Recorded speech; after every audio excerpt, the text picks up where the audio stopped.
Hey everyone, Leo with Dreaming Tree, and welcome to the assembly video for our deep dish pizza box. I've got all my pieces cut out in front of me here, and one thing we're going to do today that I don't normally do, but I think it's time I did, is just kind of go over the decision-making process when deciding what colors to use to ink your projects. So what I typically do, you can see how I have all of my pieces cut out here. Now obviously when you cut stuff out you have a few scraps, okay, and I kind of cut these out strategically just to make sure that I conserve the rest of my paper while having some samples here to play around with. So typically I don't have to do this because I've done this so much that I know what colors will work, but if I ever doubt myself or I'm like, well, maybe this will work, I like to take a piece of scrap, and what I'll do is just test it out before I apply it to the final project so that I don't end up having to recut things if the color just doesn't jive. Okay, so for example, this is the color of the pepperoni. This is All American Red by Encore. This is the sauce here. I forget what the color of that is. And one thing I do want to mention is that sometimes, not always, when you select a color, okay, I have two different shades of red here. And obviously the lighter shade should go here. The darker shade should go here. There's times where you can use the same shade on different colors of paper, and it will give a different look. It's not gonna, for example, this color on this is not gonna change it too much. It's going to kind of blend. So with this one being darker, let's give it a shot so you can see what I mean. Okay, I'm just doing this on my test sample here. These are just felt applicators. And sometimes on darker colors, even the darkest ink that you select may not be the most visible. Now I'm really hitting that corner a lot to see what sort of impact it's making. And yeah, it's very subtle. Now on a darker red, sometimes you need to use a purple for it to even show up. Now we're going a few shades lighter here with this red, using the same color, this darker red. This is rhubarb stalk, and I can already tell with just a handful of less swipes here against it, you can see that it's really changing the shade of it. Okay. So I'm cool with that, but I also have this ladybug color that I want to try out just to see what that does. Okay, let me get some ink on there. I might need to pull out another one here, and let's try that one and see what that does. And sometimes you can use two shades of red, and this one's not really doing much. I might need to pull out, well, there it goes. Yeah, it's a lot more subtle, and that's okay. That's where the creative decision making needs to come into play. Do you want the shading to be a little deeper, or do you want it to be lighter? Again, that's your artistic decision that you have to make. I think that I'm going to go with this darker red for the pepperoni and the sauce, because like I said, depending on what you put it on will determine how it looks in the end.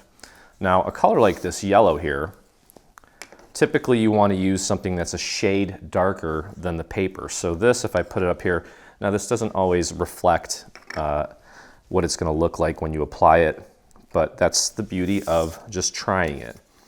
Okay, I like to try it in the corner because I know it's gonna grab that ink nicely, and it's very subtle. I don't know if you can even see it on camera.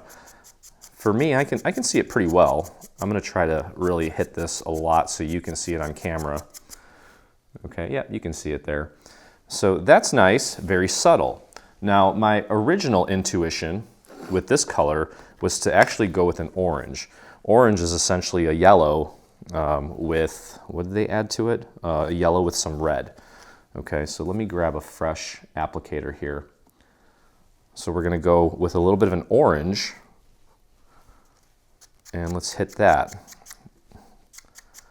And honestly, it's almost as if it's giving me the same result, but with less strokes, okay? And then there's another one here. This is called Morocco, and this is a yellow with even more red. So let's see what that looks like.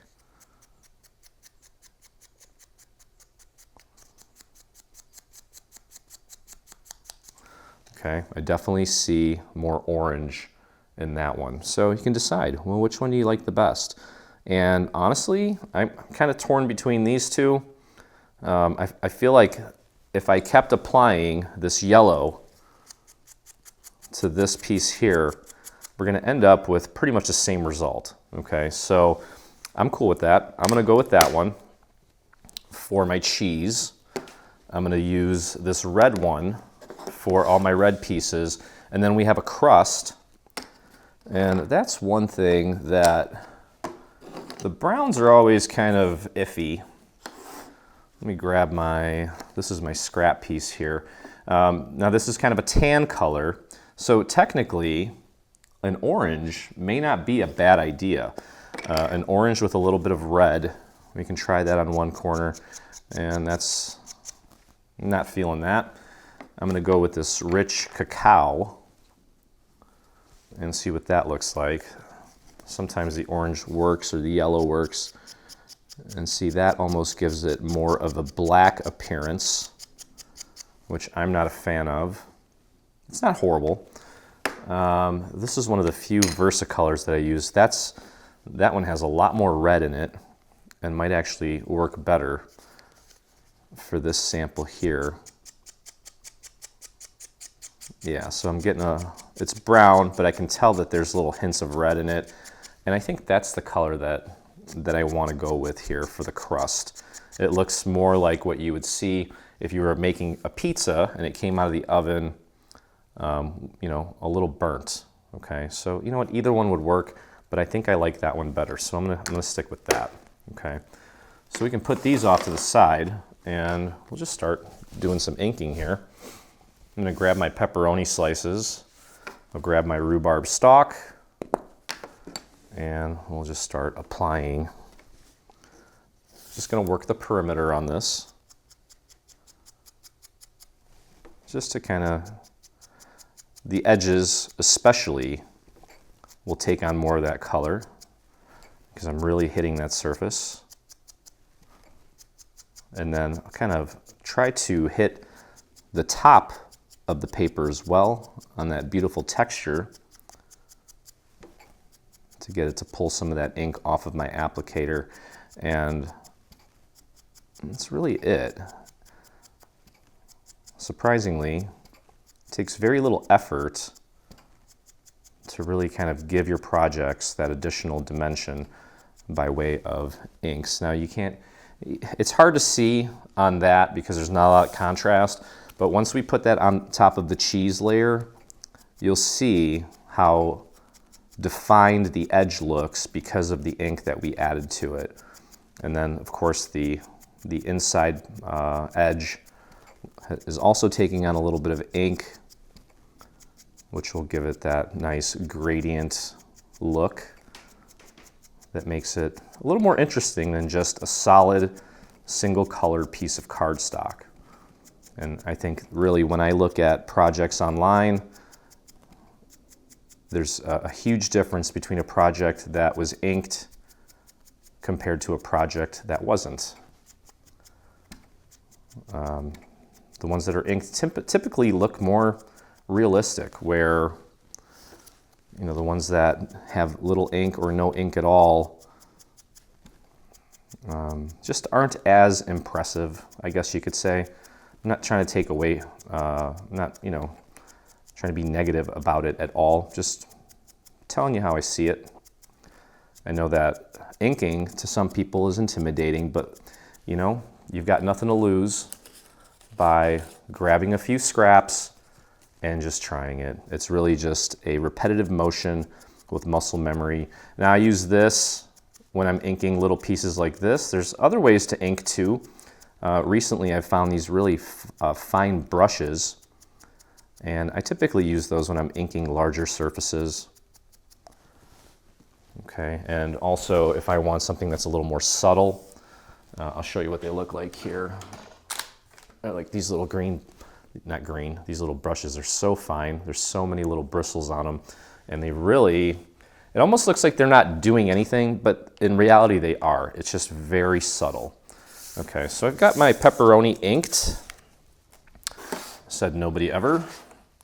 Okay, and for our pizza box, the only part of this that really needs to be inked is this wavy part, okay, because the rest of it's going to be mostly hidden away. So let's go ahead and do that. And as I mentioned earlier, with a deep red like this, if you want the ink to be a little more prominent, you can also go with a very, you don't want to ink it too hard as far as the amount of pressure you're applying. I'd go a little bit softer with the stroke, but a purple would essentially give you the same end result with a little bit less effort.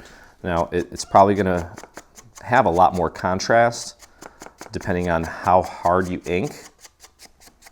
Okay, but it would also work. This is going to give it a more subtle look, just to kind of make it interesting without being overpowering. Okay. The cool thing about these little felt applicators is that they allow you to kind of get into little crevices and allows you to keep things very consistent as far as the application. That's one thing that I really like to do, is make sure that my inking stays consistent and uniform so that it adds to it, but it's not distracting. You know, sometimes I see some projects that are inked and there's very strong strokes where you can tell that it was inked. I've used this metaphor before. For me, as far as my style goes, it's like makeup. You know, you almost want to apply it, but you don't want people to, know that it's there, I guess. I've never really worn makeup, so I know there's a time and a place where, you want it to be visible, depending on what you're doing and what look you're going for. But for the most part, I guess it's more of like a blush where, you're kind of creating that surface to kind of clear up any imperfections, but you don't want it to be overly visible. It should blend well. Okay, and I'll say it again, that's just my preference. Don't have to do it that way, but I've had a lot of success with making projects look very nice using that method. But you can practice and play and develop your own style as well. Okay, so that's nice. And you'll see it better once it's photographed and we get plenty of light hitting it. Sometimes I wish I could do like a side-by-side of before and after something's inked. Okay, so I'm actually going to start with my crust here, and we'll get that inked. And I'm going to go all the way around this, around the entire perimeter, and bring it in just a little bit. And the little corners here where the two sections meet, I like to bring that in a little bit more so it's not such a straight line all the way around. It kind of softens the little corners.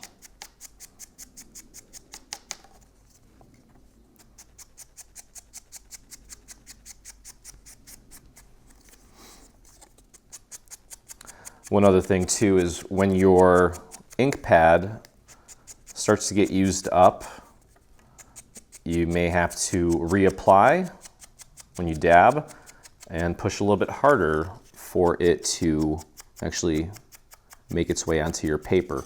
Where if you get yourself a fresh ink pad, the applicator sometimes gets super saturated.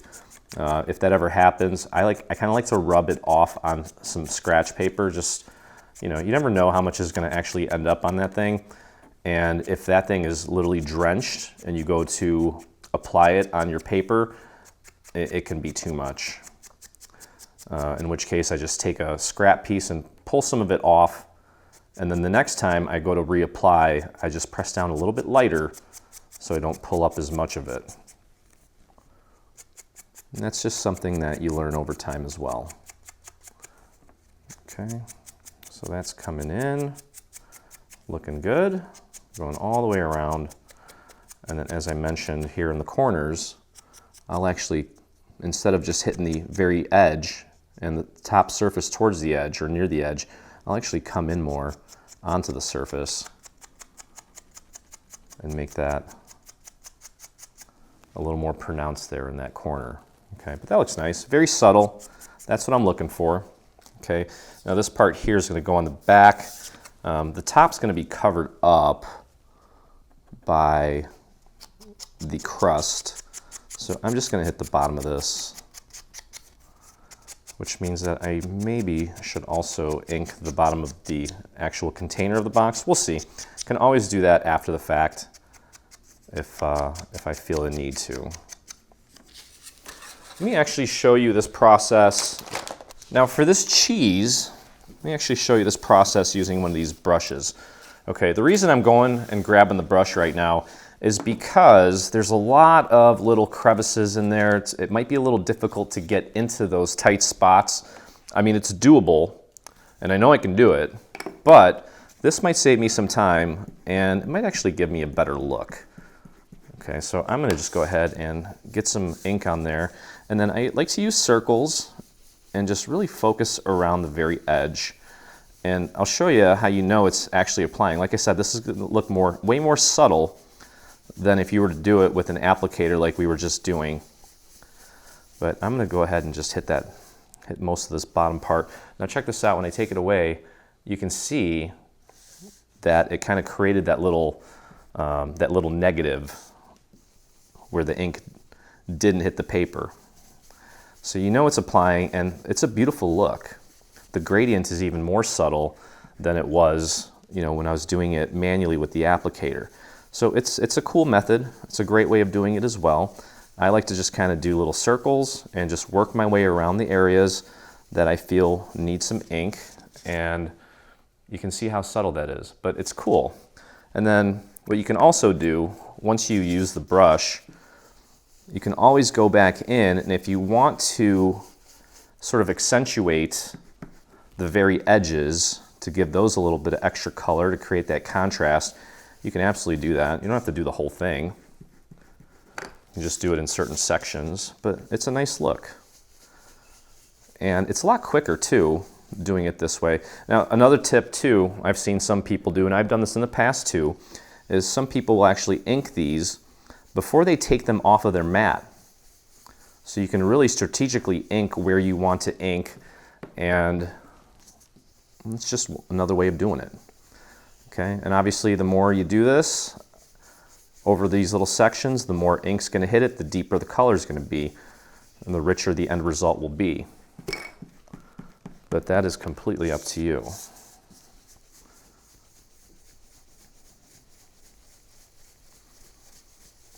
And the cool thing about this too, I know I keep saying that, but it is pretty cool. These brushes are very soft, and rarely do they ever kind of snag the paper. It usually just kind of sits in place. You don't have to worry about anything snagging or ripping. And it's kind of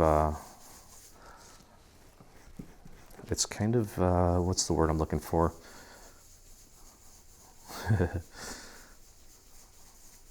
Meditative, I guess you could say.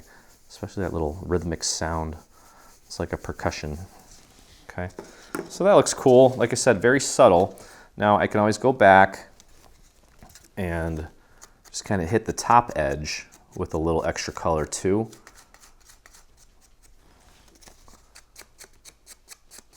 Can't always get it into every little crevice, but this is working out pretty well actually. And there's also no rule against using multiple colors. So for example, if you like that yellow that's on the main part of the cardstock, but you want to add a little more color to the edge like I'm doing, grab a darker orange or even a red.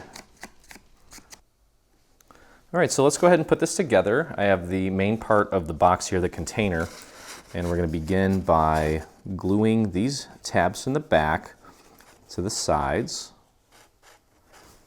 Throw a little line of glue right towards the end and spread that out to the very edge, nice and thin, so that when you press down, it doesn't come squirting out. Line that up as accurately as you can. You can put that down on your surface, press down on the tab, get the rest of that surface to stick, and head on over to the other side. We'll do the same exact thing. Spread that out, tuck it in, line it up, and press. There we go. And press that down. Looks like this. Now, if that ever happens to you, which it just happened to me, you can see that little gap there. Now it's almost impossible to get your nozzle in there.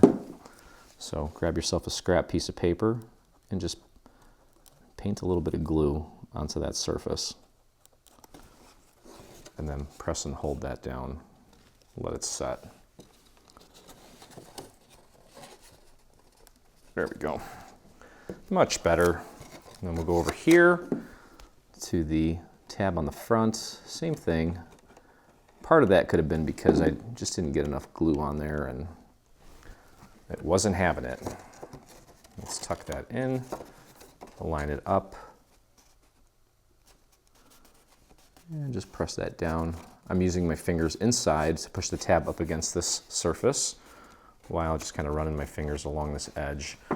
Okay, so there's your container. Let's put that off to the side. And let's grab our sauce, and it's basically the same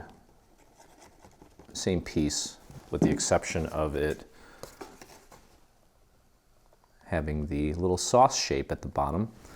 It goes together in the same way. Just line that up, press it down, especially right up at that edge where the two sections meet. Once you've got that, push it down on your surface, press down on the rest of the tab from the inside. Same thing on the other side, and then we'll close it up in front. And then we get to hang out with our friend cheese over there. The cheese is standing alone right now, but cheese is going to meet his friend sauce here in a minute. What a good combination. Who would have thought? Okay. There we go. Just kind of brushing that excess glue off so it doesn't stain the cardstock. Okay. Let's close up the front. Nice and easy. Careful with your glue. Keep it on just the surface of the tab. You don't want it going over on this side so we don't blemish it. And there we go. Put that down on your surface. If it helps, since it is kind of a tight little corner, you can always grab a little dowel and help push that down with the dowel. That works. Okay. And I'm just going to squeeze the very edge of this. Make sure it gets a real good hold. Okay, good deal. All right, let's take a look at our crust. Now you'll notice that there's a series of little markers on the surface of this, and that's just to help you with the positioning of the crust. So this little area here, you're going to butt that up to that marker, and then this one here kind of contours this little area here. A little section of this crust is going to be sticking off. Okay. So I'm going to go ahead and I can apply glue to this whole thing. It's okay if we get some, you don't have to go all the way out to the outer edge, but get some on the inner edge. As long as most of it has some glue on it, that's all we need to worry about. And just line it up to those little markers. Let the two ends kind of fold over to the side, like so. You're gonna put that down on your surface and press down. And then you can see here that this edge should be flush with the side. Just bring that down. It should meet down here, like so. We'll do the same thing on the other side.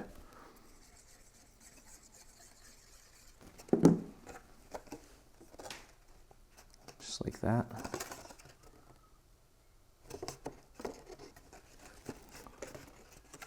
There we go. And then this little piece is going to go on the back just to cover that up. Okay, so we can actually apply glue to this entire surface. Go thin here, you don't need a lot.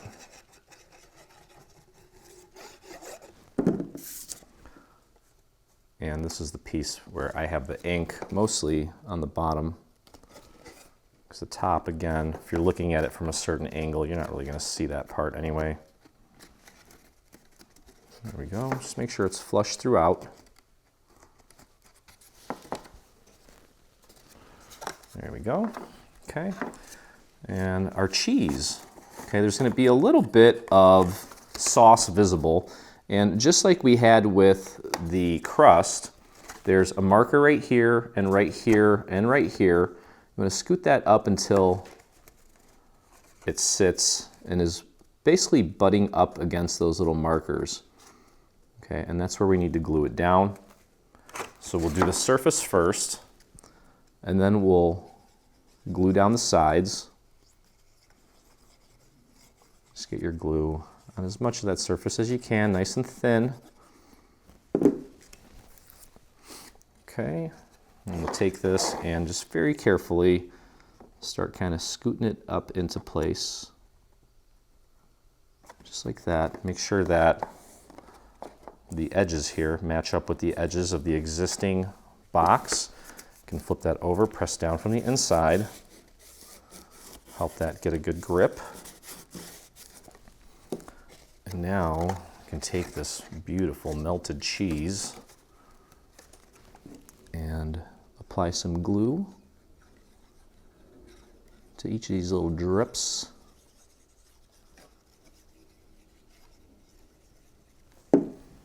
And bring that down and over. Make sure it's nice and flush at the top. Press that down. And there we go.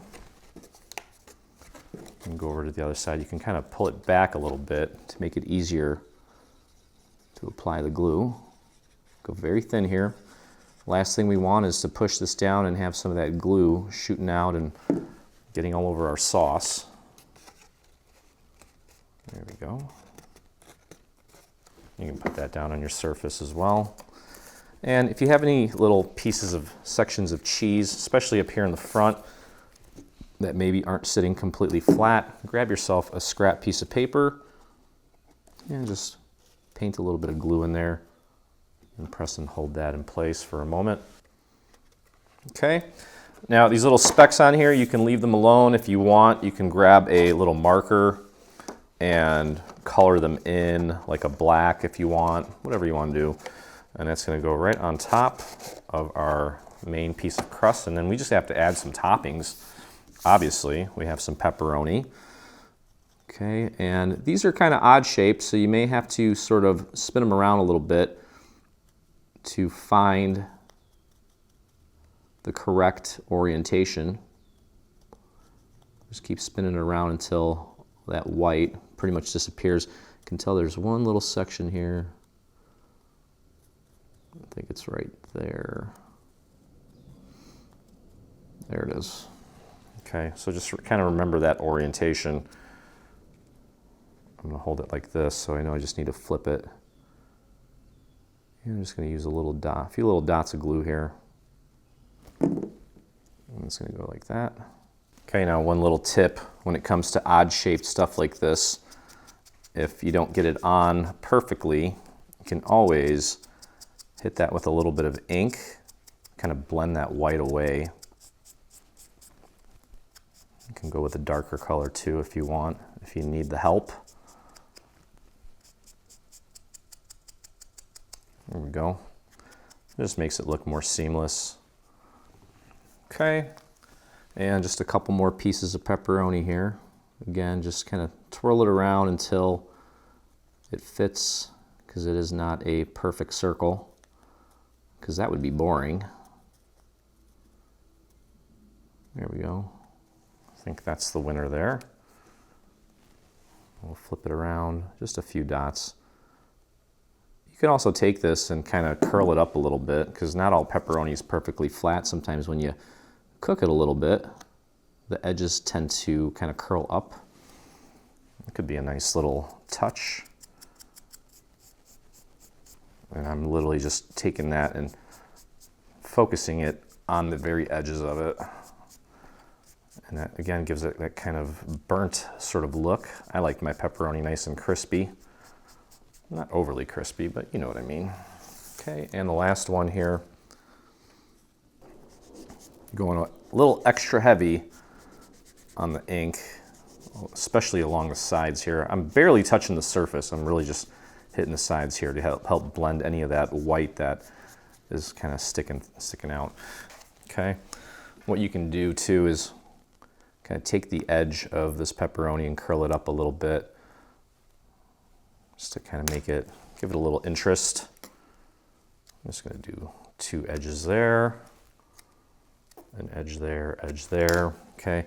And we have little markers here to help you with the positioning of the pepperoni. You can use some foam squares if you want to give it some dimension. I don't think it's necessary, because I don't think I've ever really seen free-floating pepperoni on a pizza.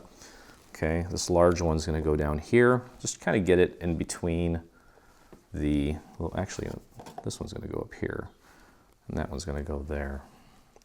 Okay, so that's really it for our super cool little pizza box.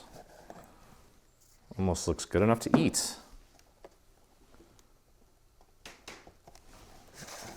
And there you go. So that's going to do it for our deep dish pizza box. Hope you guys enjoyed the video. If you did, please consider hitting that subscribe button on our YouTube channel. And if you make this or anything from our latest bundle, I'd love to see it, and so would the rest of our community. So head over to your Facebook, do a search for Dreaming Tree Official. That's our group. That's where you'll find myself and almost 46,000 other dreamers that inspire us daily. So thanks again for hanging out with me. Enjoy your pizza, and I look forward to crafting with you again. Hey, thanks for crafting along with me. I hope you enjoyed this video. If you did, check out some of our other videos, and please consider hitting that subscribe button. Also, don't forget to visit our site and check out our free SVG section, where you'll find over 140 free SVG files complete with assembly tutorials. I'll see you in the craft room.